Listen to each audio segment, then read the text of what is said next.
Hi guys, Dan here from Trojan Art Painting. This video will be just about painting the horses that you see here. The guys mounted on them will be covered in a separate video.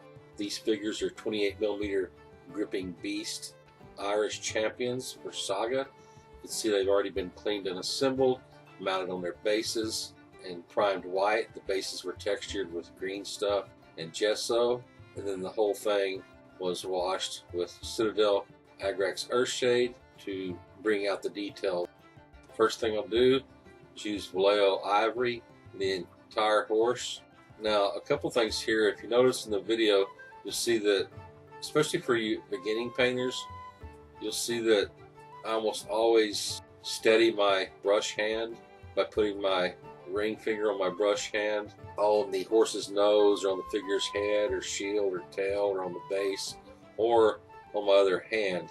And that's really a good habit to get into. Really helps you to keep your brush steady, paint a nice line.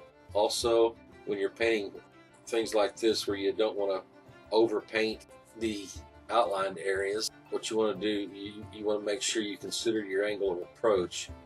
Or as an old sailor would say, you want to approach from the leeward. You don't want to paint across the item that you're trying not to paint.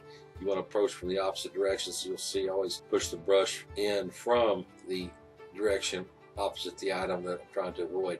Now here, with the ink shading as it is, I'm leaving a thin line of ink between the tack or the horse's hide to give it a nice natural looking shadow. And one of these horses is going to be given black markings. The second horse will be given brown markings.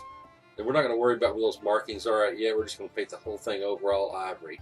And you can see, you don't want to turn just the brush. You want to keep your brush always the same, right there in front of your face, right there 10 inches or so from your eye. You change the angle of approach of the brush tip by changing how you're holding the figure. Don't try to change the angle of your brush too much. And you can accomplish this by mounting the figure, as you see I've done here, on a plinth. I've discussed these before. These are just candle holders from the hobby store that I mounted a wooden disc on top of, and then I attached the figure to the plinth with 3M double-sided tape.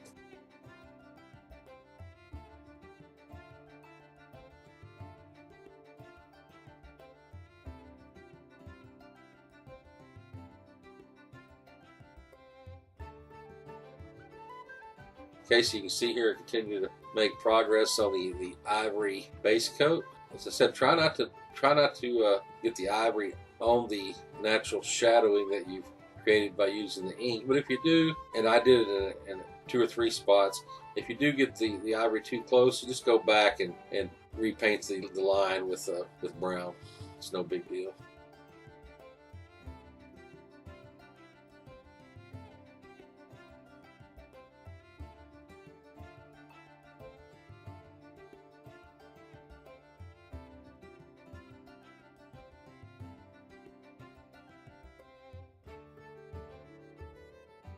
The models I use for painting these cobs is, I just Googled Irish cob and selected one with brown markings, one with black markings for the patterns that I'm painting here on the internet that you can select from. You can see here I'm now applying the black markings just using Foundry Black.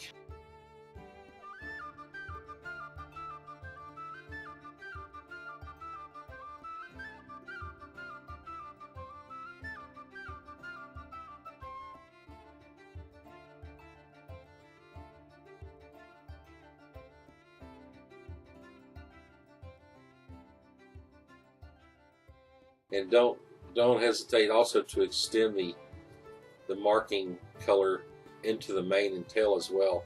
I didn't do that on the horse with the brown markings, but on this horse here with the black markings, I did extend a stripe of black through the mane and along the bottom of the tail. It gives it a nice effect.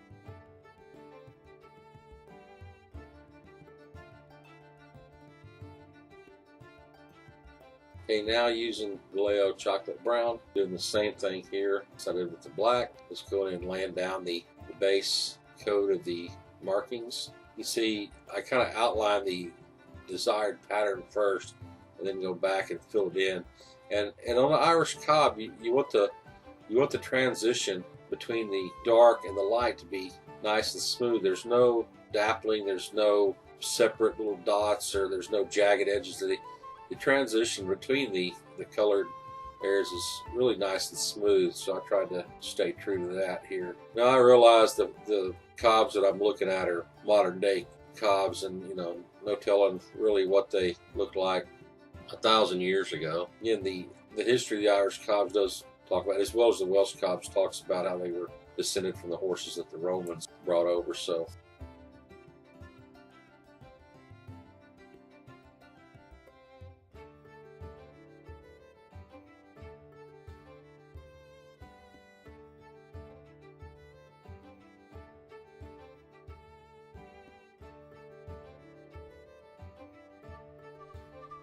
okay, after applying the markings, now I'm using Vallejo white paint to go over the areas that were previously ivory to highlight the ivory. Don't worry about leaving too much of the ivory exposed, except maybe right around the muscle definition, but don't hesitate to put the white right up against the markings and up against the shadowing from the ink.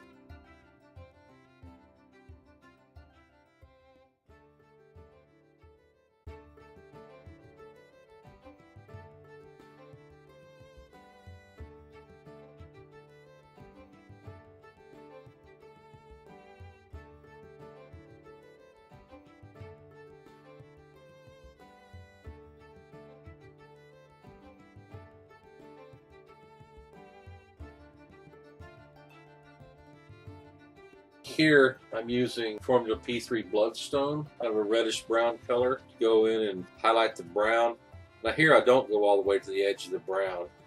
I leave just a little bit of chocolate showing around the edges to give it a nice definition of the outline of the colored markings.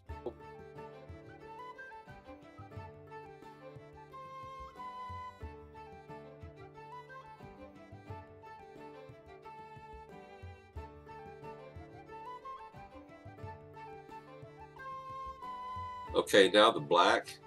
Don't make the mistake of using too much gray and turning your black markings to gray markings. This is done quite frequently, not just on horses, but on all types of figures. You can even mix up blue or even brown with black, but if you insist on using gray, go with the very dark gray and don't be carried away getting the lighter grays. Here I use Vallejo gray black. Paint them. Also on the hooves, you want to use light gray, since the hair on all the legs on these horses is white.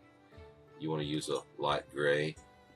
And don't forget the underside of the hooves either. You want to clean, or you can paint them dirty to match the dirt of the terrain. So here we're looking at the completed cobs. The next video is going to be about the guys riding the cobs. So it'll be about the Irish champions. So stay tuned for that. Okay guys, thanks for watching. Keep painting, keep your positive attitudes, and I'll talk to you again soon. Bye.